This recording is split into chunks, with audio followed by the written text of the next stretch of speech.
Há regiões na América do Sul onde a paisagem parece determinada a quebrar as regras. O Cerrado é uma delas. Não é uma selva, embora a vegetação seja densa e densa em muitos trechos. Não é uma savana, embora os campos dourados se estendam até onde a vista alcança. É um mosaico vivo, uma terra de contrastes violentos, onde cada quilômetro parece ter sido moldado por uma mão diferente. Com pouco mais de 2 milhões de quilômetros quadrados, o Cerrado é o segundo maior bioma da América do Sul e um dos ecossistemas mais antigos do continente. Seria de se esperar que em um território tão vasto e antigo as regras fossem claras e os ciclos bem definidos, mas nesta região a vida não segue a previsibilidade. É uma anarquia selvagem, onde o solo racha com o calor e se transforma em lama traiçoeira após uma chuva inesperada. Onde o fogo varre as pastagens sem aviso e a água desaparece em questão de horas. Neste cenário, todas as criaturas aprenderam a viver no limite. Felinos com mais de 100 quilos espreitam a vegetação rasteira. Catadores oportunistas patrulham o ar. Pequenos pássaros recorrem à dança como única forma de cortejo e acasalamento. Alcateias de cães selvagens destroem as presas sem deixar rastros. No Cerrado, a sobrevivência não é uma questão de força ou tamanho, mas de agir primeiro com rapidez e precisão. Aqui, o clima também mata. Secas extremas, incêndios florestais e chuvas excessivas moldam o comportamento de cada espécie. O que garante comida hoje pode se tornar uma armadilha amanhã. Este é o Cerrado, onde tudo o que respira está condenado a matar ou ser morto. Em uma de suas muitas lagoas escuras vive uma criatura que não ruge, não galopa nem se esconde nas árvores. Ela o faz debaixo d'água, invisível, sem pressa. O jacaré-oveiro é um fragmento de outra era. Seu corpo largo, focinho achatado e couraça escamosa lhe conferem uma aparência quase sobrenatural. Ele consegue passar horas imóvel, com apenas os olhos e as narinas projetando-se para fora da superfície. Ele não precisa correr, não precisa de força excessiva. Ele se contenta em simplesmente esperar. Aqui até a água tem memória de sangue. Sua anatomia parece projetada não para perseguir, mas para desaparecer. A posição elevada de seus olhos e narinas permite que o jacaré permaneça quase completamente submerso, espreitando no anonimato das águas turvas. Seu dorso áspero, coberto por placas ósseas, se mistura com galhos caídos e bancos de lama seca. Seu focinho largo e achatado permite que ele agarre sua presa com uma mordida poderosa e sustentada, exercendo uma pressão capaz de fraturar ossos com um único golpe. Assim, o jacaré espera, imóvel, que sua presa a atravesse, sem saber que ela já está presa. Ao contrário de outros predadores do Cerrado, o jacaré não caça por fome imediata. Ele pode passar dias sem se alimentar, escolhendo o momento perfeito, esperando que sua presa cometa um erro. Rios e lagoas são seu domínio exclusivo. Abaixo da superfície, a quietude se torna sua melhor aliada. Este réptil fóssil compartilha seu território com felinos, aves de rapina e necrófagos, mas raramente entra em conflito direto. Seus hábitos são noturnos e oportunistas. É capaz de capturar peixes, aves aquáticas, anfíbios e, quando o ambiente permite, animais maiores. Mas ele não tem pressa. Seu método consiste em perseguir sem se mexer a emboscada perfeita, aquela em que a vítima só entende o que está acontecendo quando é tarde demais. O jacaré do Oveiro sobrevive há milênios no Cerrado porque compreendeu uma de suas regras essenciais. Aqui, quem se mostra morre. Suas emboscadas são eficazes devido à sua invisibilidade e sua reputação é sustentada pelo silêncio e pela surpresa. Ao cair da noite, as águas adquirem uma densidade diferente. O calor do dia deixa uma névoa espessa no ar, e os animais que rondam as margens o fazem com uma desconfiança aprendida. Nessas ocasiões, quando o restante da fauna se retira para áreas mais altas, uma anta jovem se aventura em direção a um pequeno remanso.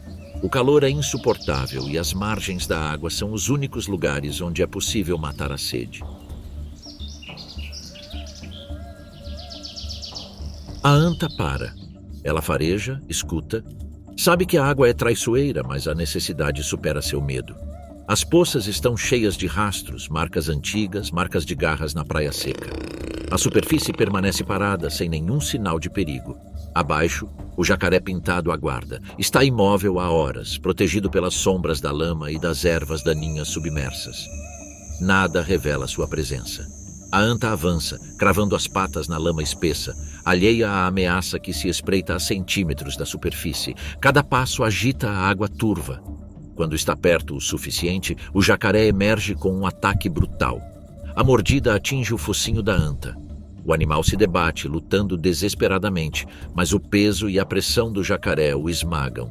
A água agita-se, as patas batem na lama por mais alguns segundos e então tudo fica coberto por uma camada espessa que se espalha pela superfície.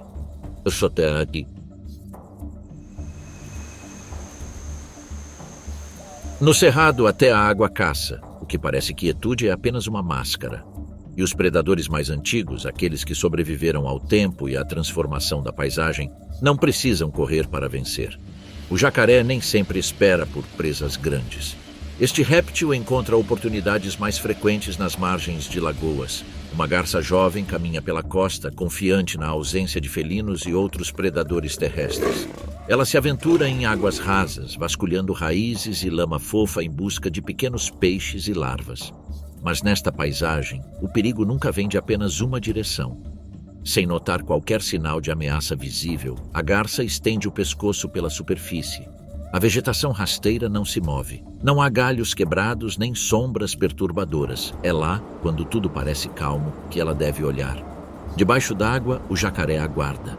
Seu corpo permanece escondido sob uma camada de vegetação flutuante e lama suspensa. Apenas seus olhos, quase invisíveis acima da superfície, e o leve balanço da cauda alertam para sua presença, atento a cada movimento. A garça dá mais um passo, afundando seus pés finos na lama fofa. Ela inclina a cabeça em direção a um cardume de peixinhos. A água vibra, imperceptível para ela, mas não para o caçador. A garça tenta alçar voo, mas seu corpo já está preso. Suas penas ficam molhadas e afundam na água enquanto ela é arrastada quase inteira para a boca do predador. O ataque não é repentino nem barulhento. Uma súbita onda de água, um golpe lateral vindo de baixo, e o pescoço da garça fica preso na mandíbula óssea. Um movimento preciso, sem respingos. O jacaré desaparece com sua presa sem deixar rastros. Sua paciência, camuflagem perfeita e tremenda força de mordida o colocaram no topo da cadeia alimentar. Um predador que domina tanto a quietude quanto a violência do cerrado, um rei silencioso das águas turvas. A morte nesses ambientes nem sempre vem com um rugido ou uma investida. Ela surge quando a atenção falha, quando o instinto fica entorpecido. Nesta paisagem, confiar na calma é render-se, porque o perigo espreita em cada sombra, em cada canto aparentemente inofensivo. E a diferença não está na força, mas no alerta constante que dita quem vive e quem desaparece. Quando uma ameaça desaparece debaixo d'água, outra desperta no mato. As águas se acalmam, mas a noite mantém seus próprios caçadores. O perigo não se dissipa. Ele apenas muda de forma, textura, sombra. A noite não oferece refúgio no cerrado. Quando o calor diminui, a atividade muda. As estradas de terra batida exibem as marcas recentes de suas garras. Perto dali, em uma poça de água turva, seu rosto alerta espreita, observando o entorno. A onça avança sem ser vista. Tudo em seu corpo é feito para a caça. Sua pelagem manchada se mistura às sombras dos galhos e aos raios de luz que se infiltram pelos arbustos. Sob a pele, músculos tensos se preparam para o ataque. A mandíbula, capaz de quebrar ossos, permanece fechada. Não é um felino veloz, mas sim de pura força. Seu crânio, mais largo e robusto do que o de qualquer outro grande carnívoro terrestre, ostenta presas de até 7 centímetros de comprimento, capazes de perfurar a base do crânio de suas presas, quebrando vértebras e rompendo tendões com um único golpe. Com músculos da mandíbula que geram uma força de mordida superior a 1000 quilos, seu ataque é uma máquina de precisão letal. Garras escondidas, mas sempre prontas, acompanham a mordida, segurando a presa, despedaçando-a e tornando impossível qualquer tentativa de fuga. Assim que a presa tenta escapar, e quanto mais tenta, pior fica. A carne já está dilacerada pela própria resistência, e a força do ataque a imobiliza. O corpo desaba, derrotado. A onça se alimenta calmamente, mas a satisfação é momentânea. A fome permanece, um motor silencioso impulsionando seu próximo movimento. Ele avança lentamente para um novo território, não se precipita, planeja cada passo. Cada movimento é calculado, cada decisão ponderada. Ele para. Mediu as correntes de ar, seu focinho se ergueu ligeiramente e seus bigodes captaram qualquer variação. Faz parte de sua leitura do ambiente, uma linguagem invisível para os outros, mas clara para ele. A onça reconhece as trilhas que os herbívoros deixaram durante o dia. Pegadas frescas são deixadas na lama fofa, e o capim ainda curvado marca um caminho recente. Entre os arbustos ele segue o rastro de um cervo que se separou do grupo. Não há erros em sua leitura. Mesmo sem ver, ele sabe que está perto. A vegetação rasteira mal se move. O veado se move por entre arbustos secos, seguindo um caminho aparentemente seguro. Ele levanta a cabeça por um instante, farejando o ar. Não sente nada de errado, mas a ameaça não está à vista.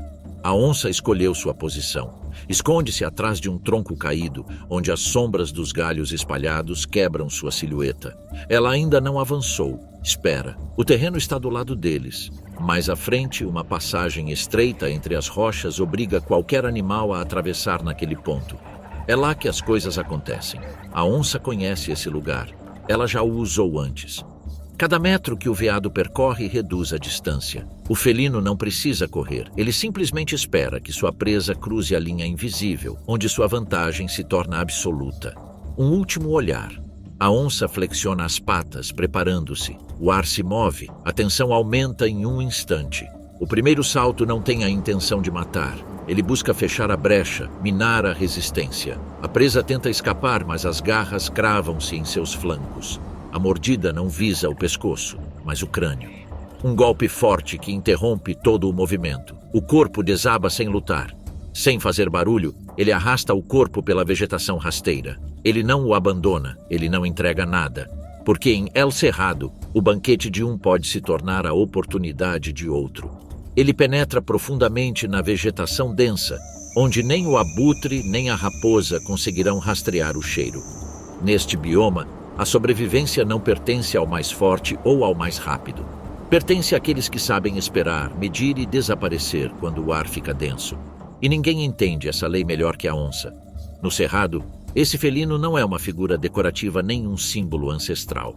É a certeza inabalável de que a vida pode ser extinta silenciosamente, com uma mordida precisa, sem que o restante do ecossistema sequer pare para contemplar.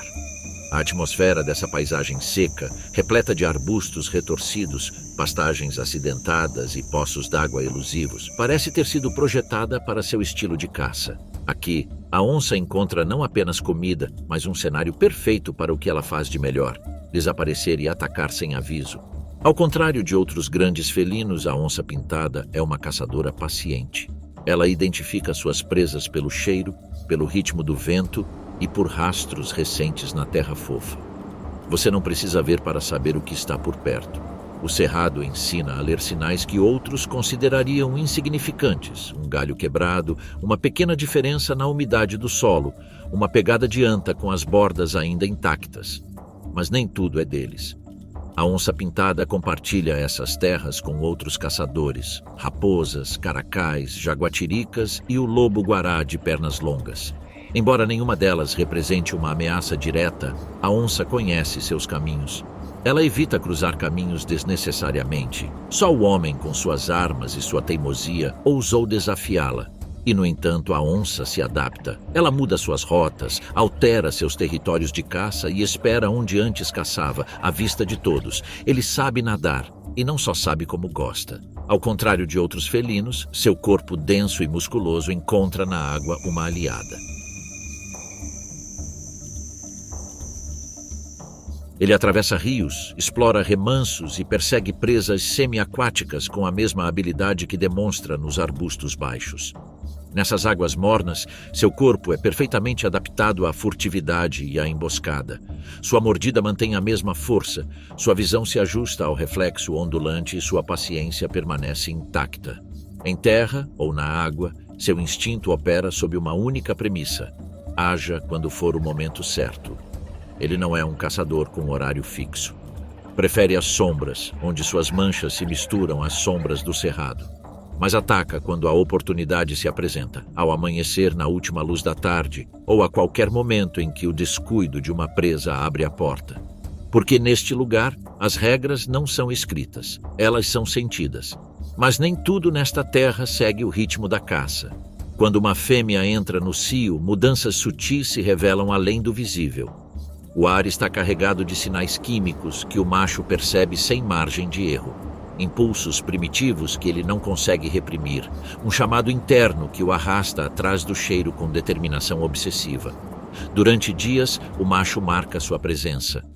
Ele raspa a casca das árvores com as garras e urina em arbustos e caules, deixando marcas que alertam outros pretendentes. A fêmea, sem pressa, controla o encontro. Ela o provoca, o atrai, guia seus passos por trilhas densas e poços d'água escondidos, forçando-o a demonstrar resiliência e paciência.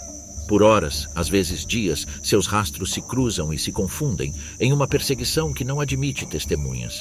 Quando chega o momento, a fêmea para em uma área de grama baixa. Ela se vira ligeiramente, oferece seu flanco e o macho avança sem hesitar. O contato é breve, físico, marcado pela urgência biológica em vez de vínculo. Não há cortejo prolongado ou coexistência subsequente, apenas a mistura de dois corpos projetados para a sobrevivência. Então, mais cedo ou mais tarde, cada um retoma sua rota. A fêmea buscará refúgio, o macho retornará ao seu domínio, porque neste território nem mesmo o acasalamento garante trégua. Tudo persiste à beira da fome, da perseguição e da morte. Pelos próximos 3 meses, a fêmea permanece nas margens menos percorridas do cerrado. Ela evita cruzar caminhos marcados por outros predadores. Ela se move com cautela, caçando presas de pequeno e médio porte que não envolvam longas perseguições ou lutas arriscadas. Ela não abandonou sua natureza solitária, mas suas viagens foram reduzidas. Ela conserva energia, evita conflitos e se mantém longe dos machos, que durante temporadas prolongadas de acasalamento podem representar uma ameaça até mesmo para uma fêmea prenhe. Quando chega a hora, longe do tráfego habitual de predadores e necrófagos, a fêmea dá à luz silenciosamente e, dentro de uma fenda natural, os filhotes nascem. Cegos e indefesos, eles permanecerão lá por semanas, alimentando-se do leite espesso que os protege da desidratação e da fome. Nos primeiros meses, raramente saem de sua toca, escondidos sob troncos caídos ou entre as paredes de ravinas. À medida que crescem, a mãe os guia em suas primeiras caçadas. Ele os ensina a decifrar os sinais da floresta, a evitar plantas venenosas e a reconhecer os sinais que anunciam perigo. Ele não os acompanha para sempre. À medida que ganham força, ele os abandona em diferentes áreas, forçando-os a buscar seu próprio território. Porque nessas terras, ficar perto é uma sentença de morte. A sobrevivência depende de se mudar, de desaparecer, de tomar um pedaço de terra e defendê-lo a todo custo.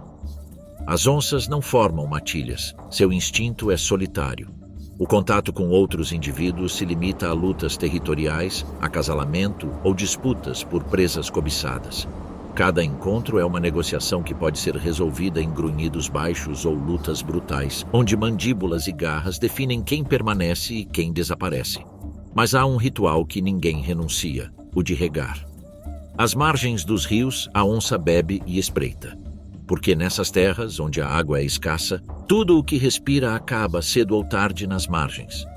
Em uma dessas margens, durante uma noite sufocante, uma onça para.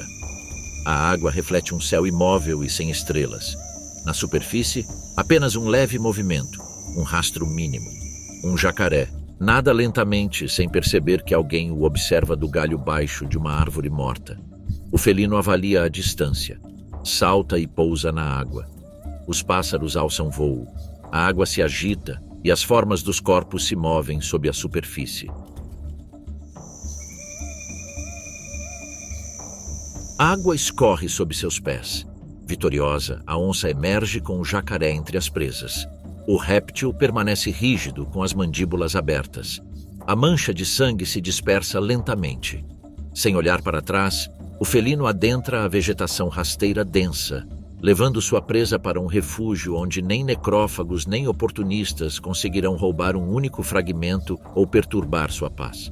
Porque aqui, no cerrado, tudo que respira ganha seu lugar, e a onça não pede nada a ninguém. Ela pega... Nas terras abertas da América do Sul, a morte nem sempre chega da forma que você imagina. Eles têm corpos compactos, cabeças largas, pernas curtas e olhos escuros que mal brilham na escuridão.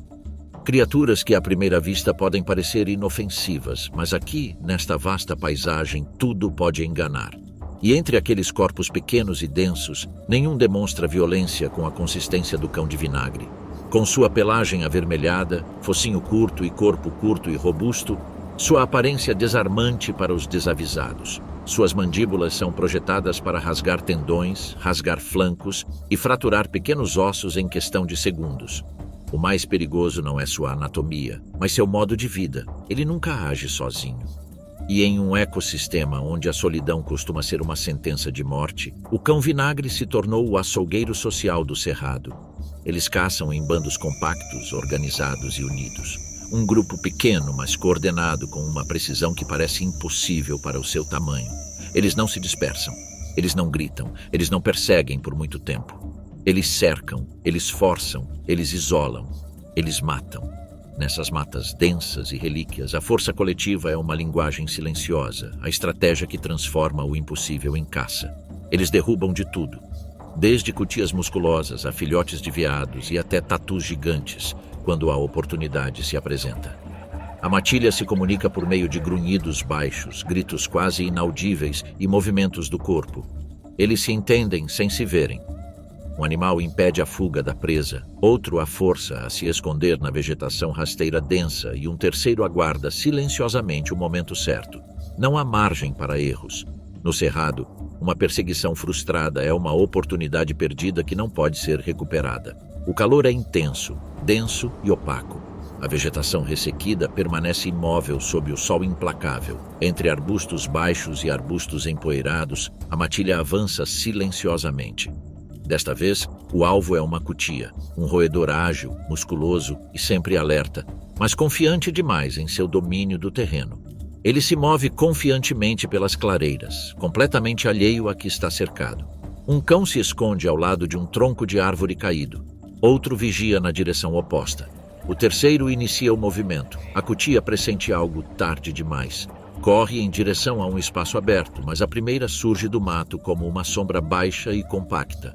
A cutia se vira, mas a matilha já fechou o círculo. Não é uma perseguição limpa, é um cerco. Em menos de 20 segundos, o corpo do roedor fica preso. Seus dentes cravam-se em seus flancos, suas patas traseiras são agarradas por outro cão. O chão fica manchado de sangue e o movimento cessa. Eles o rasgam em pedaços. Um segura a cabeça, enquanto o outro carrega uma parte do corpo. Os demais arrastam o que sobrou para o mato. Aqui nada permanece intocado por muito tempo. O que não é consumido imediatamente atrai pequenos necrófagos antes do anoitecer. E para o cão vinagre, isso significa mais competição, menos comida e o risco constante de perder o que foi capturado. Mas esta matilha não se limita a caçar. Eles defendem seu território com uma ferocidade que supera a de muitos predadores solitários. Eles marcam trilhas, patrulham as margens de riachos secos e não hesitam em atacar outros carnívoros menores se eles cruzarem seus limites. Não depende apenas de números. Sua anatomia aparentemente inofensiva esconde adaptações brutais. Uma mordida que, em proporção ao seu tamanho, supera a de predadores muito maiores. Pernas curtas e robustas que lhe permitem deslizar sem ser visto pela vegetação rasteira. E um olfato aguçado, capaz de detectar sangue fresco a centenas de metros de distância, mesmo através da poeira suspensa e do calor denso que distorce os aromas nessas planícies. É graças a essa combinação que o cão vinagre não tem medo de entrar em tocas alheias, escalar troncos caídos ou mesmo nadar entre raízes submersas, já que seu corpo compacto se presta a isso. A violência não é opcional neste bioma. E este carnívoro entende isso melhor do que ninguém. Os filhotes são treinados nessa lei desde as primeiras semanas. Eles seguem a matilha em suas corridas noturnas, observando as caçadas do mato até que, certa noite, são autorizados a participar. Não há aprendizado gradual. Aqui, a única maneira de pertencer é cravar os dentes antes de qualquer outra pessoa. Nesta paisagem agreste, onde a luz do dia não garante segurança e a escuridão só aumenta as ameaças, o cão vinagre transformou a cooperação em arma e a violência coletiva em método. Ele não tem medo, e se tem, disfarça com coragem. Sua coragem cresce a cada corpo que ele percorre. A matilha lhe dá a certeza de que cada patrulha virá com uma recompensa. Assim, num mundo onde a incerteza é a única constante, a união deles é a única garantia de sobrevivência. Neste território sul-americano onde nada dura muito, o perigo nem sempre chega com um estrondo. Ele passa silenciosamente pairando no alto, misturando-se a uma videira que balança ao ritmo do vento quente da tarde. Nada neste lugar acontece por acaso. Cada movimento tem um custo e cada segundo pode decidir quem vive ou quem fica para trás, exposto e vulnerável. Um galho desgastado range suavemente. Entre as folhas secas e os caules verdes, uma cobra verde desliza à espera da próxima vítima. Suas escamas refletem flashes imperceptíveis sob a luz oblíqua do pôr do sol. Suspenso em um galho curvo, seu corpo permanece imóvel, tenso como uma mola, sua mandíbula pronta para atacar. Abaixo, uma graciosa cuíca avança cautelosamente sobre a casca rachada em busca de insetos. Pequeno e silencioso, com pelos acinzentados, ele se move sem deixar rastros. A evolução recompensa a antecipação. Após incontáveis gerações, a cuíca detecta o imperceptível, a mais leve vibração de um galho se esticando, uma mudança de temperatura, o leve aroma de pele escamosa. Ele para. Seus bigodes se contraem. Suas orelhas captam uma vibração que não combina com a folhagem. Silenciosamente, ele se afasta no momento em que a cobra ataca. A cuíca salta para um galho lateral, atravessando um espaço entre as folhas e desaparece no mato. A cobra fica pendurada, balançando sem emoção ou fúria. Em El Cerrado, o fracasso faz parte do ciclo. Este pequeno animal que escapou da morte certa não é um camundongo comum. Não pertence a essa linhagem. É um marsupial, um parente distante dos cangurus e coalas, mas com uma história própria, forjada na dureza da América do Sul.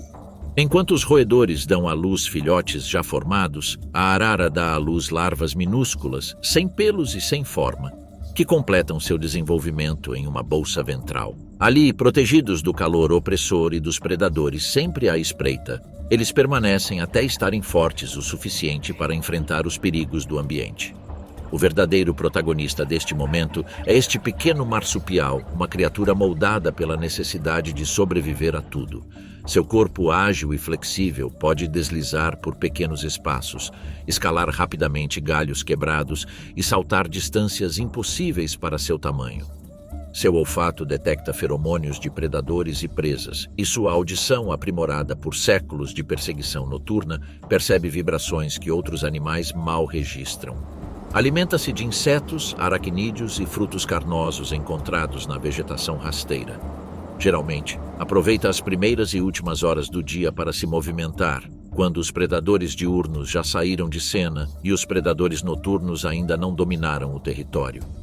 É oportunista, inteligente e brutalmente eficiente. Não se limita a caçar. Também ataca ninhos, devora ovos e rouba comida dos restos deixados por outros. Seu ciclo reprodutivo é igualmente implacável. Pode reproduzir-se várias vezes ao ano, adaptando a frequência à disponibilidade de alimento. A fêmea dá à luz ninhadas de até 8 filhotes, que se agarram aos seus seios dentro de sua bolsa ventral. Eles permanecem lá até que suas pernas possam sustentá-los e seus sentidos estejam desenvolvidos o suficiente para perceber o perigo que espreita em cada fenda do cerrado. Seu papel neste ecossistema é vital. Regula populações de insetos e pequenos vertebrados, dispersa sementes por meio de seus excrementos e, por sua vez, alimenta uma longa lista de predadores, de cobras arbóreas a pequenos felinos e aves de rapina. Mas ele sobrevive mais do que morre, porque transformou sua aparente fraqueza em uma vantagem evolutiva. Enquanto outros confiam na força ou no tamanho, a cuíca, graciosa, confia na sua audição, no seu olfato, no seu instinto e na sua capacidade de ler as intenções da floresta. Ele aprendeu que no cerrado, mesmo aqueles que parecem estar no controle podem perdê-lo num piscar de olhos. O crepúsculo se estende sobre o mato baixo e a cuíca continua caçando, atenta a cada vibração, a cada sombra que se move, àqueles silêncios que neste ecossistema revelam mais do que qualquer um poderia imaginar. Ao amanhecer, em um canto remoto desta vasta savana brasileira, a aurora desliza lentamente entre as árvores. A luz dourada tinge o horizonte enquanto a névoa da manhã sobe das praias lamacentas e dos pântanos sombreados por juncos. Dos arbustos surge uma figura familiar. A capivara, o maior roedor do mundo, move-se com um andar calmo, alheia ao barulho do crepúsculo anterior, mas atenta a todos os sinais ao seu redor. À primeira vista é um animal estranho, robusto demais, plácido demais, confiante demais para habitar um bioma que parece projetado para devorar criaturas do seu tamanho. E, no entanto, ele habita esse território há milênios, aprendendo não a lutar contra ele, mas a conviver com ele. Capivaras convivem com onças, jacarés, sucuris e bandos de porquinhos da Índia. Elas não se escondem deles, não buscam refúgio em áreas distantes do turbilhão. Pelo contrário, seus territórios estão localizados onde o perigo mais frequentemente espreita, nas margens de lagoas, nas margens de córregos temporários e nos corredores de vegetação rasteira que conectam trechos de cerrado e mata de galeria. Locais onde há abundância de água e capim fresco e onde predadores também caçam diariamente. O cerrado é uma armadilha natural. Só sobrevive quem entende suas regras, e a capivara conquistou isso por meio da cooperação e da estratégia social, não da violência. Por natureza, são animais extremamente pacíficos. Não brigam, não encurralam, não atacam. Mas sua verdadeira força não está nos dentes ou nas patas, está na quantidade. São sempre vistos em grupos, não por acaso, pois foi assim que moldaram sua única defesa eficaz, a vigilância coletiva. Enquanto alguns se alimentam, outros vigiam. Quando um deles detecta uma perturbação na água, no vento ou na floresta próxima, emite um rosnado curto, seco e quase inaudível que rapidamente se espalha pelo grupo, disparando um alerta coletivo. Em menos de um instante, toda a manada mergulha na água, porque essa é a sua outra arma. Sua anatomia foi moldada para a vida anfíbia. Seu corpo enorme, pesando até 70 quilos, parece desajeitado em terra, mas é ágil em espaços abertos e pode atingir velocidades surpreendentes quando começa a correr. Contudo, é na água que ela revela sua verdadeira natureza. Seus olhos, orelhas e narinas estão alinhados no topo da cabeça, o que lhe permite nadar com o corpo quase submerso, mal permitindo que seu olhar espie entre as algas aquáticas. Ele pode ficar abaixo da superfície por vários minutos, desorientando seus perseguidores e viajar longas distâncias pelos canais escondidos que conectam as lagoas sazonais do cerrado. A capivara, apesar de sua natureza dócil, sobrevive há milênios neste ecossistema hostil, porque sabe que a sobrevivência não depende apenas da força. Seu sucesso reside na organização. Ela desenvolveu um sistema social onde a cooperação é instintiva e o sacrifício de um pode significar a salvação de todos. E há outra razão pela qual caçadores de animais de grande porte raramente se arriscam a enfrentá-lo. Seu tamanho e a estrutura compacta e reforçada de seus ossos o tornam difícil de perseguir. Uma onça pintada pode caçá-la, sim, mas não sem esforço e risco. Um jacaré poderia emboscá-la, mas a capivara adulta raramente se expõe sozinha, e sua destreza na água supera a de quase qualquer mamífero do cerrado. Os jacarés, mesmo compartilhando o mesmo espaço, aprenderam que uma capivara adulta não é uma presa lucrativa. Preferem peixes, pássaros ou filhotes desavisados. Essa coexistência não é cordialidade, é seleção natural. Cada espécie encontrou seu lugar nesse frágil equilíbrio. A capivara é herbívora, mas sua dieta não se limita às mais acessíveis. Alimenta-se de mais de 120 espécies de plantas diferentes, selecionando brotos jovens, gramíneas ribeirinhas e vegetação aquática. Essa diversidade é essencial para sobreviver às estações extremas desse ecossistema, onde a seca transforma lagoas em poeira rachada e a chuva transforma a paisagem em uma rede de riachos transbordantes. Nesse cenário em transformação, suas estratégias reprodutivas também se adaptam. O processo de acasalamento obedece às regras implacáveis do bioma. A fêmea escolhe o macho dominante, geralmente o mais experiente, e o cortejo quase sempre ocorre na água. O sol começa a se pôr e a água morna reflete o céu alaranjado. Entre as margens cobertas de juncos, um macho grande se aproxima com passos firmes e deliberados em direção a uma fêmea que já o observa da sombra de um arbusto submerso. Não há urgência, mas há atenção. Cada movimento conta. Com leves empurrões e esfregando o corpo contra o dela, ele inicia uma dança sutil que parece ensaiada há milênios. A fêmea responde aproximando-se e afastando-se, medindo sua força, despertando instintos que só se revelam nesse ambiente líquido. Ao redor deles, o resto do grupo observa em silêncio, ciente da delicada negociação que determinará o próximo capítulo na vida da matilha. Lá, protegidos de predadores e do assédio de outros machos, o casal se une em um vínculo necessário para a continuidade do grupo. O sucesso reprodutivo é vital. Uma fêmea pode ter até 8 filhotes por ninhada e várias ninhadas por ano, dependendo da disponibilidade de recursos. Os filhotes nascem totalmente desenvolvidos, capazes de correr e nadar em poucos minutos. Permanecem sob os cuidados de todo o grupo. A ameaça é constante, sem pausa, dia e noite. Uma capivara separada do rebanho é uma presa segura, mas somente na multidão ela encontra forças para sobreviver. Assim, neste ecossistema feroz, onde a lei é ditada por dentes, garras e emboscadas, a capivara sobrevive graças à sua inteligência social, vigilância perpétua e domínio entre a terra e a água. Ela não precisa de violência. O cerrado a ensinou a resistir de outra maneira. E enquanto a onça espreita no mato, os jacarés patrulham silenciosamente as lagoas e os predadores noturnos aguçam seus sentidos. A manada de capivaras continua lá, aparentemente imperturbável, mas sempre atento à menor perturbação no ar, no som e na água. No horizonte, o trovão ribomba ao longe. Pássaros buscam refúgio entre os galhos enquanto o vento se acalma, como se a terra estivesse prendendo a respiração. O cerrado silencia, sem grasnar, sem o ranger dos galhos ou o zumbido habitual dos insetos. As primeiras gotas atingem as folhas caídas com um ritmo irregular, despertando ecos que se multiplicam entre os arbustos.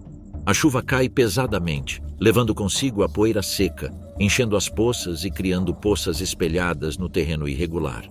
O vento farfalha os galhos e o mato parece ganhar vida com um murmúrio crescente, um suspiro úmido que permeia a paisagem. Os animais se abrigam e desaceleram, atentos à mudança trazida pela tempestade. O ar se enche com o cheiro de terra molhada e a luz se torna opaca, filtrada pelo cinza-chumbo do céu. Quando a chuva para, o silêncio se instala, pesado e absoluto. Não se ouve nenhum coachar, nenhum farfalhar, nenhum zumbido de inseto. Esse silêncio não traz paz. É o sinal inconfundível de que há olhos escondidos na escuridão, vigilantes e pacientes, prontos para aproveitar o momento em que a natureza se imobiliza. Entre os campos ondulantes e os caminhos úmidos das lagoas, um espécime se destaca do grupo. Ele se sente seguro. Está bem alimentado e seu corpo, pesado de água e grama fresca, o deixa desajeitado e sonolento. O cheiro de lama e plantas ribeirinhas ainda permanece em sua pelagem úmida, vestígios vivos da chuva que caiu há poucas horas e que marcou seu destino desde então. O predador não tem pressa. Desde antes do amanhecer, sob um céu nublado que prenunciava uma tempestade, ele segue sua presa. Não caça por fome ou necessidade urgente. Caça porque pode, porque a paciência é uma arma que ele aperfeiçoou a ponto de transformar a espera em parte do ataque. Ele observou o herbívoro se alimentar, como ele buscava refúgio na água, como emergia para pastar novamente. Ele esperou pelo momento exato, quando uma barriga cheia entorpece os sentidos, quando as pernas ficam desajeitadas, quando o corpo clama por descanso, não por fuga. As sombras começam a se alongar. A temperatura já havia caído depois da chuva, e pouco antes da escuridão tomar conta da paisagem, o caçador decide se mover. Não há nenhum som prévio, nenhum aviso. apenas uma figura emergindo do mato. A onça impacta como um bloco de músculos tensos e precisos. Seu peso afunda a presa na lama antes mesmo que ela tente reagir. Não há perseguição, não há corrida. Fechado não é lugar para desperdiçar energia. Aqui, a morte é imediata. Suas presas perfuram não apenas a carne, mas a medula do pescoço, buscando o ponto onde tudo termina antes de começar. E naquele momento final, quando a cabeça da onça se ergue e o último clarão de luz atravessa o matagal, aquele rosto improvável é revelado. A simetria deles não é coincidência. Seus olhos, fixos e calculistas, estão afastados o suficiente para medir a distância com precisão, enquanto suas orelhas estão erguidas no mesmo nível, girando em perfeita sincronia para captar sons que escapam a qualquer outro ser nestas terras. O nariz, nem muito grande nem muito pequeno, ocupa um lugar preciso nessa geografia facial, onde cada molécula no ar é uma mensagem a ser decifrada. Abaixo dessa estrutura, a boca é uma curva precisa, projetada não para exibir presas grotescas, mas para agarrar, sufocar e esmagar com uma eficiência que não permite margem para erros. Que perfeição não é beleza? É evolução em sua forma mais crua. Cada linha, cada ângulo, cada simetria é o resultado de milhares de gerações, onde apenas os mais eficientes, os mais precisos, os mais silenciosos conseguiram sobreviver. Em uma paisagem onde chuvas intensas se alternam com longos períodos de solo seco e quebradiço, onde a vegetação muda radicalmente com as estações e a presa nem sempre está ao alcance, a vida é uma batalha constante. Incêndios florestais frequentes e devastadores remodelam o território sem aviso, forçando a onça-pintada a se adaptar ou perecer. A competição com outros caçadores de animais de grande porte e a necessidade de dominar um vasto território amplificam a pressão, tornando cada caçada um risco calculado em uma caça onde o fracasso significa a morte. Mesmo assim, a onça avança sem hesitar. Seu corpo musculoso e furtivo, seus instintos aguçados e sua inteligência letal fazem dela a dona indiscutível deste território imprevisível. Ela supera as dificuldades não apenas com força, mas com uma paciência que desgasta suas presas e uma astúcia que domina a paisagem como ninguém. Para muitos herbívoros do cerrado, a última face que verão não será a da onça pintada como animal, será a da predação perfeita. E se essa perfeição existe, é devido à sua dieta, às proteínas dos corpos que ele destrói há séculos. Ao contrário dos herbívoros, cuja evolução é baseada em gramíneas e raízes, a onça metaboliza carne como nenhuma outra criatura. Cada presa lhe confere força imediata, tecido muscular denso e reflexos aguçados. Os aminoácidos essenciais que obtém de cada fibra animal são utilizados instantaneamente para manter suas pernas compactas, coluna flexível e resistência intacta. O que para outros é alimento simples, para ele é a matéria-prima da perfeição. E o cerrado sempre lhe forneceu o que ele precisa para se manter no topo, porque aqui o equilíbrio natural determina que apenas aqueles que sabem quando esperar, quando matar e quando desaparecer no momento certo sobrevivem. No entanto, nem sempre são as garras e os dentes que decidem quem vive e quem morre nestas terras. Neste recanto da América do Sul, o maior inimigo raramente se revela. Ela se esconde no sangue, na carne em decomposição, na pequena picada de um inseto invisível na escuridão. Nesta paisagem, onde cada canto respira umidade e calor, a doença é uma presença diária. Um animal pode escapar de uma onça, resistir ao ataque de uma cobra, mas sucumbir indefeso a uma febre repentina ou a uma infecção que não aparece até que seja tarde demais. Cada massacre deixa para trás mais do que carniça. Os cadáveres, sob o peso do sol, fermentam rapidamente. Moscas, mosquitos e bactérias se multiplicam nos corpos, liberando partículas mortais no ar. Carne não reclamada se torna uma armadilha. Lá, vírus se reproduzem, febres são transmitidas e surgem infecções que podem devastar sem distinção. Aqueles sem um sistema preparado para resistir, caem. E aqui não há redenção. Os animais sabem disso. Embora à distância possam parecer alheios a essas ameaças, ignorantes do próprio risco, a realidade é diferente. O cerrado moldou suas criaturas com uma memória ancestral inscrita em seus sentidos e hábitos. Herbívoros evitam águas paradas onde a carniça flutua. Carnívoros abandonam presas doentes ao menor sinal de apodrecimento, e aqueles que consumiram carne estragada buscam remédios no que a terra oferece. Um dos mais astutos é o macaco Sapajus libidinosus. Não é um animal que se impõe pela força ou velocidade. Mas onde outros vacilam, este primata aprendeu a ler o cerrado com uma precisão incomum.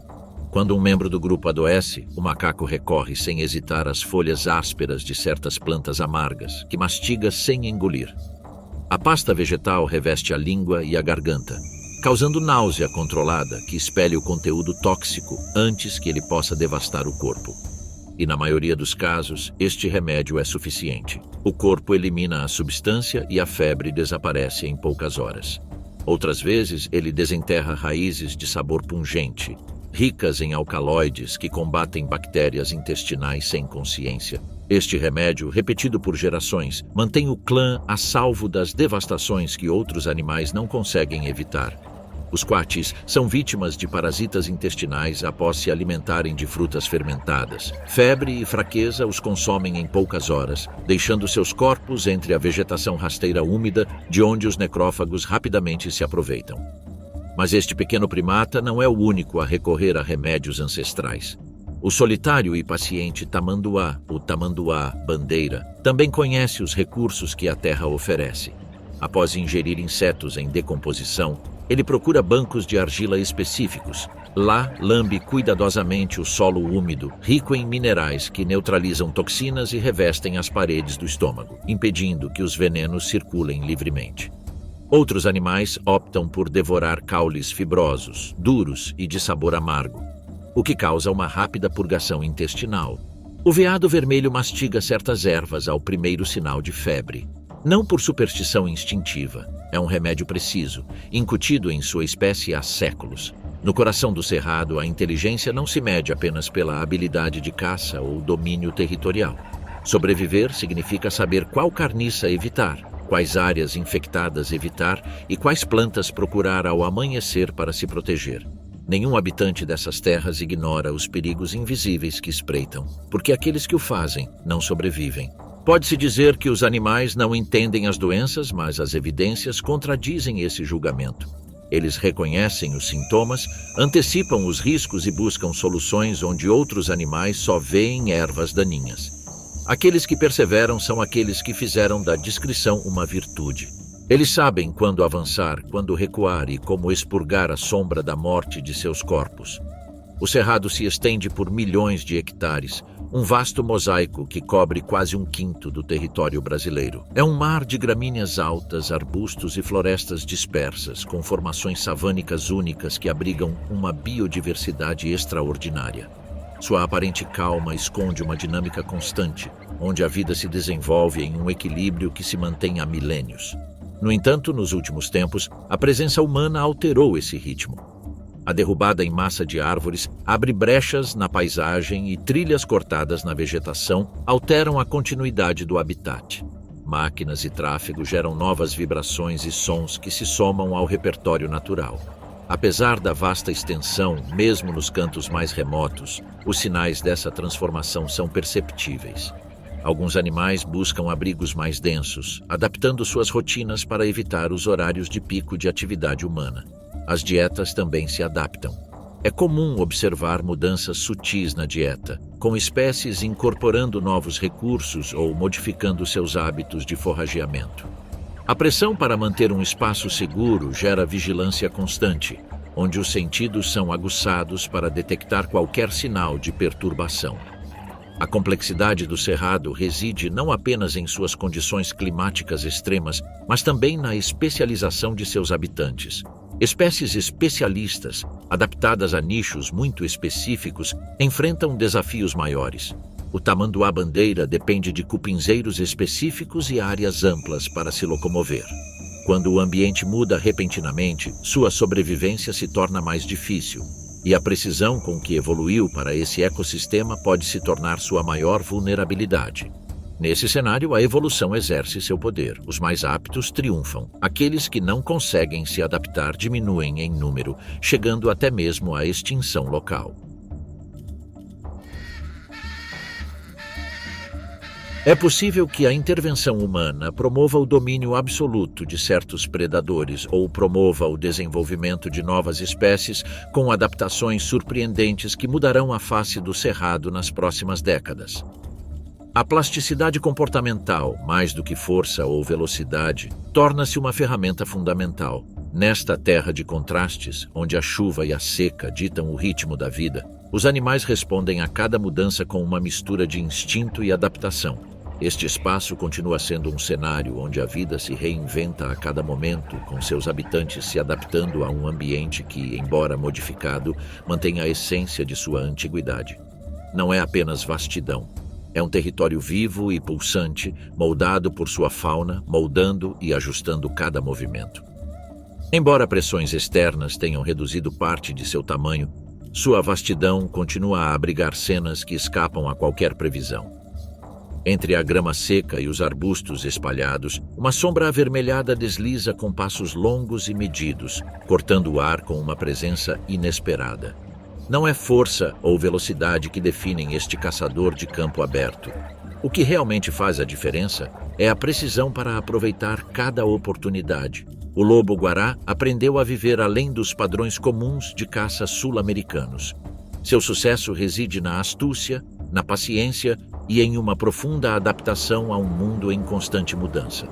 Suas pernas, desproporcionalmente longas em comparação com o resto do corpo, não são um mero capricho evolutivo.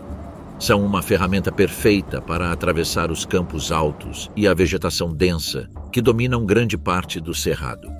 Elas permitem que eles se movam acima da vegetação, detectem pequenas presas a distâncias maiores e naveguem efetivamente em terrenos irregulares.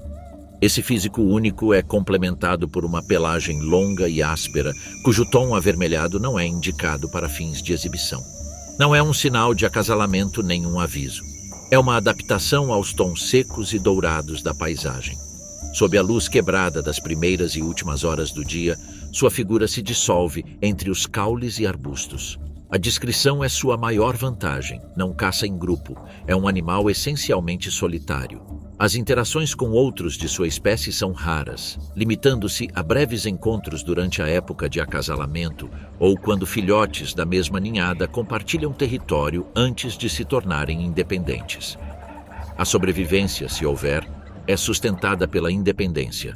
Não busca presas grandes. Sua dieta diversificada e flexível inclui frutas, pequenos vertebrados, insetos e carniça deixada por outros predadores. O que marcou seu sucesso não foi a força, mas a capacidade de explorar recursos que outros ignoravam. Durante as estações secas, quando os grandes caçadores são escassos e as presas grandes migram ou morrem, o lobo-guará encontra sustento onde outros não encontram. Seu andar lento não é coincidência. Ele segue uma indicação. Uma trilha tênue no chão, a marca recente de um animal cavando. A poucos metros de distância surge um tatu, o maior tatu da América do Sul, especialista em águas subterrâneas, com seu casco cinza e força incomensurável para seu tamanho. Ele evita a superfície durante o dia, mas certas noites o obrigam a mudar sua rotina. A fome, o calor acumulado em sua toca e a presença de predadores maiores podem fazê-lo abandonar seu abrigo mais cedo do que o habitual. Na penumbra, seus olhos captam o movimento tênue de um tatu cavando persistentemente sob a serapilheira. A distância entre eles diminui. O lobo-guará não ataca. Sabe que o tatu não é uma presa fácil, mas seu interesse não está focado no tatu, mas sim no que seus movimentos deixam para trás. Ao remover raízes e serapilheira, o tatu expõe insetos, ninhos de roedores e outros pequenos habitantes da vegetação rasteira. Então acontece. Uma raiz seca se move. Um grupo de camundongos selvagens começa uma corrida frenética. O lobo-guará reage imediatamente. Um passo preciso, uma mordida limpa, e a presa está presa. Ele não persegue o resto. Não há gasto desnecessário de energia. O tatu continua, imperturbável. Continua sua rotina no subsolo, revirando o solo em busca de larvas e raízes. O lobo-guará, satisfeito com a presa, afasta-se para áreas mais densas. Não há violência aberta nem competição direta. Neste ecossistema ancestral, os encontros nem sempre terminam em confronto. Às vezes, a sobrevivência depende da exploração das consequências do comportamento alheio. um equilíbrio instável, moldado ao longo dos séculos, onde cada animal, grande ou pequeno, desempenha um papel que transcende sua vontade. E enquanto as sombras se alongam sobre o cerrado, a vida continua nessa tensão constante: aproveitar, sobreviver e não ceder mais do que o necessário. Das alturas retorcidas de um galho seco, uma figura imóvel acompanha o movimento sob a grama. Nenhum movimento óbvio é necessário, apenas um leve giro da cabeça é suficiente para rastrear a direção do lobo-guará. Cada passo que ele dá, cada haste que ele acena, é capturado por seu olhar aguçado. No cerrado, nenhum movimento passa despercebido. Enquanto o predador se move, outro espera, e a distância não é acidental. O caracará planeja suas oportunidades de cima para baixo. Ele aprendeu isso ao longo de gerações de observação paciente. Seus olhos, adaptados para detectar contrastes em um ambiente onde as cores mudam com a luz, podem localizar restos mortais a centenas de metros de distância. Quando o lobo se retira, satisfeito e atormentado pelo calor crescente, o ar permanece denso e parado por alguns instantes. Apenas o zumbido dos insetos retorna. Então o pássaro desce, não em um mergulho, plano abaixo, pousa a uma distância prudente e examina o terreno. Os restos mortais ficam expostos e a oportunidade é passageira. Sua anatomia é a de um oportunista, bico curvo, mais apto a rasgar e cortar do que a matar. Garras fortes, projetadas para agarrar e segurar, não para imobilizar presas vivas. Sua plumagem de tom opaco resiste à poeira e à umidade da estação chuvosa sem perder a flexibilidade. Não atrai rivais nem atrai a atenção de grandes necrófagos. O cerrado, com sua extensão infinita de savanas, cerrados e galerias florestais, impõe uma escolha, e este animal optou por se adaptar aos interstícios. Ele não domina ninguém, mas lê os momentos melhor do que a maioria. Seu sucesso não depende de força, depende de saber preencher os segundos disponíveis entre a retirada e um novo ataque. À medida que consome os restos, os insetos avançam. Moscas metálicas e besouros carniceiros espreitam pelas aberturas na carne exposta, reivindicando sua parte. Por isso, o caracará não permanece por muito tempo. Sua estratégia é evitar conflitos e abrir mão de espaço antes que um rival maior chegue. Essa flexibilidade não é novidade. Ao longo de sua história evolutiva, essa espécie aperfeiçoou uma fórmula que outras ainda não tentaram: abandonar a função de caçadora ou necrófaga exclusiva para se tornar uma criatura das circunstâncias. Enquanto os predadores persistem em força e os grandes necrófagos em número, o carcará encontrou seu nicho na observação, no cálculo e na espera. Suas interações com outros da mesma espécie são esporádicas. Não formam bandos nem caçam em grupos. Preferem trabalhar individualmente ou pelo menos compartilhar oportunidades quando a abundância permite. Essa independência, que os mantém longe de disputas desnecessárias, garante menos competição direta e mais oportunidades de aproveitar o inesperado.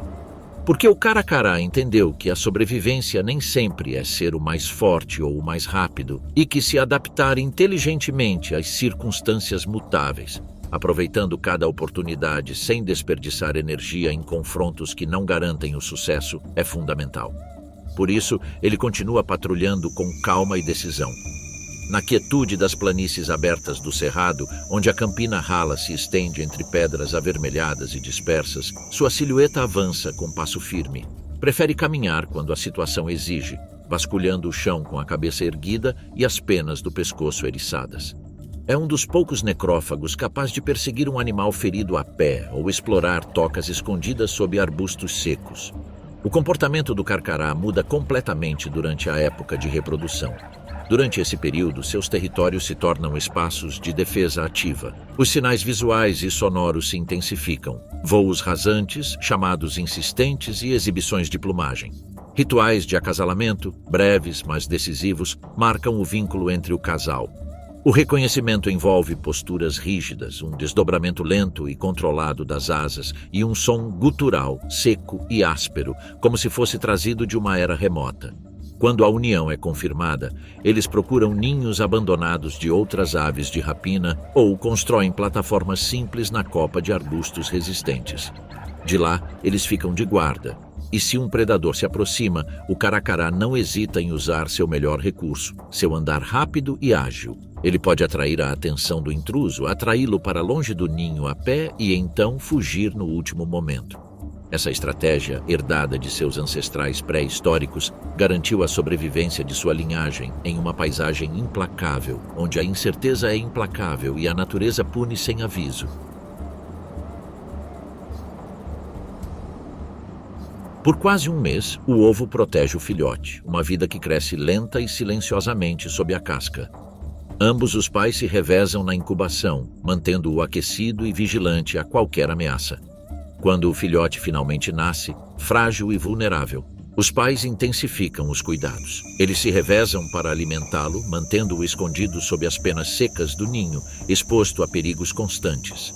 Se um predador estiver à espreita, sua defesa não é aérea, é a pé, com ataques diretos e pulos curtos, tudo em uma postura territorial. O cerrado exige astúcia em vez de força, e nada no carcará é acidental. Sua plumagem escura, salpicada de ocre e cinza, se mistura ao solo pedregoso. Suas longas pernas examinam incansavelmente o terreno, vasculhando entre ossos desbotados pelo sol. Cada característica é uma ferramenta precisa para a sobrevivência neste mosaico selvagem. E cada vez que seu chamado áspero ressoa, um eco antigo irrompe no presente.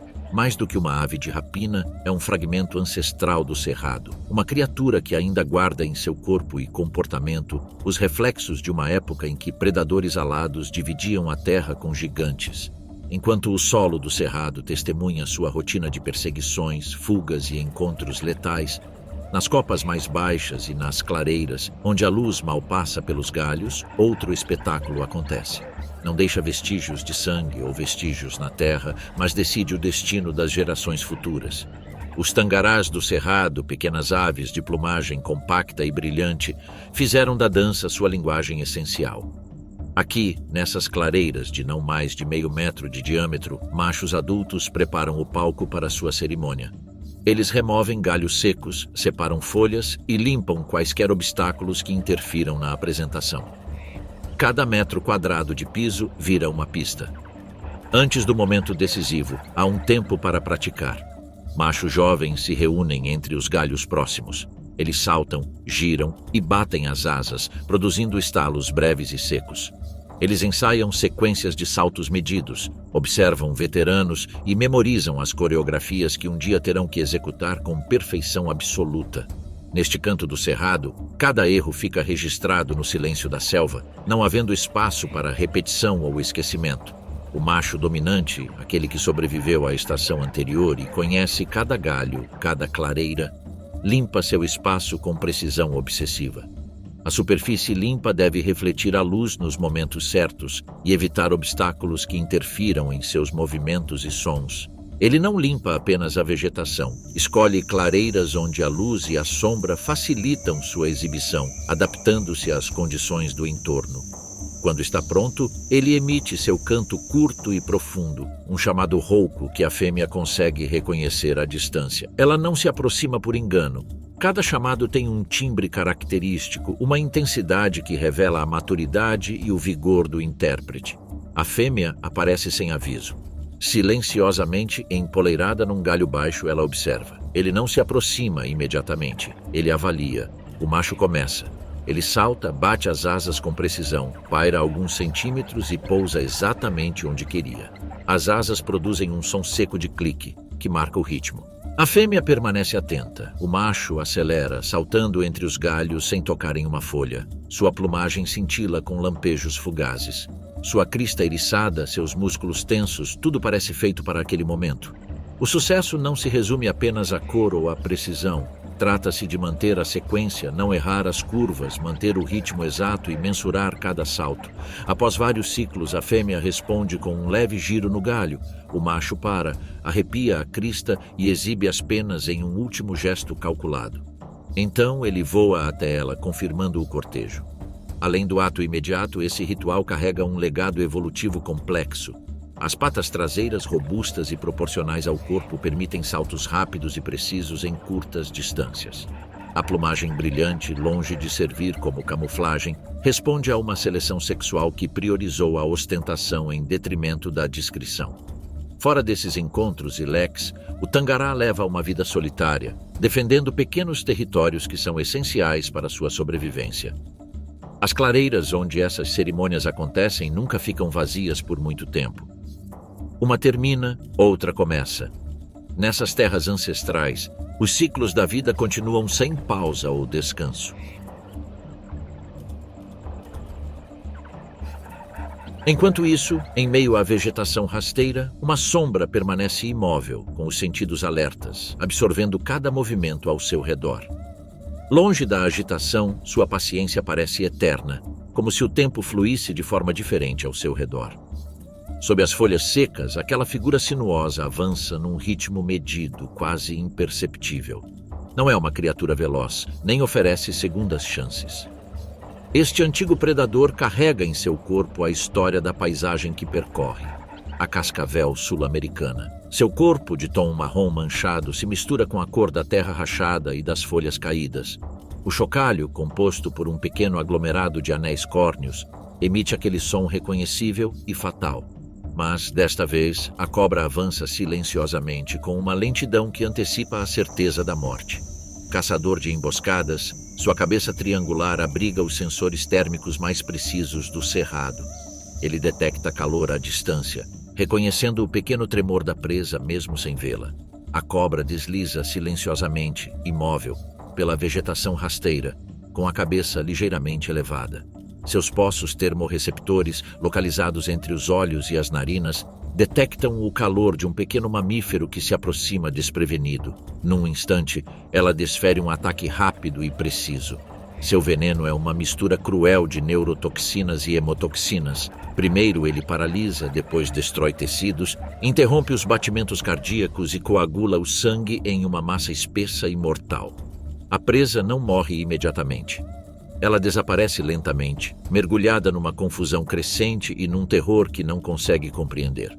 É difícil entender como a evolução dotaria um animal tão pequeno com uma toxina tão letal, mas talvez essa compensação surja para compensar sua desvantagem em mobilidade, tornando mais fácil trabalhar efetivamente em um ambiente implacável. Neste bioma, onde a competição é acirrada e o calor não oferece trégua, sua estratégia não é o desgaste, mas a imediatez. Basta um ataque, um acerto certeiro. Uma pequena galeia sai de sua toca em busca de sementes. O chão parece vazio, mas a cobra está à espreita há minutos, imóvel, mal tensa em sua forma de S. A galeia se aproxima. Um clique suave quebra o silêncio e o chocalho vibra instantaneamente. Atinge-o na base do crânio. Um breve guincho, não há perseguição. O roedor dá um pulo desajeitado, tropeça e começa a girar em círculos desajeitados. Sua respiração fica curta, suas pernas tremem, seus olhos perdem o foco. O veneno começa a fazer efeito. Os vasos sanguíneos colapsam, os músculos enrijecem. É uma morte lenta que não deixa defesas. Em minutos resta apenas um corpo inerte, imóvel na grama. A cobra retorna. Localiza-o pela queda de temperatura e o engole de cabeça, deslizando suas mandíbulas como um mecanismo antigo e perfeito. A noite avança. O cerrado assume o silêncio da meia-noite, onde apenas insetos permanecem. Mas essa aparente calma é carregada de tensão. Uma raposa da montanha jovem, magra e faminta detecta o cheiro de sangue. Ele se aproxima da clareira, fareja, procura. A cobra, imóvel sob alguns galhos, aguarda. Quando a raposa está a poucos metros de distância, um chocalho curto e seco perfura o matagal. Não é um aviso, é uma afirmação. A raposa para, tensa. O som se repete, mais agudo. Os olhos da raposa perscrutam a escuridão. A vibração é a linguagem da dominância. A jovem e inexperiente raposa dá mais um passo. A cascavel dispara, mas não morde. Apenas avança violentamente, jogando a cabeça para a frente e ataca com a parte de trás do corpo.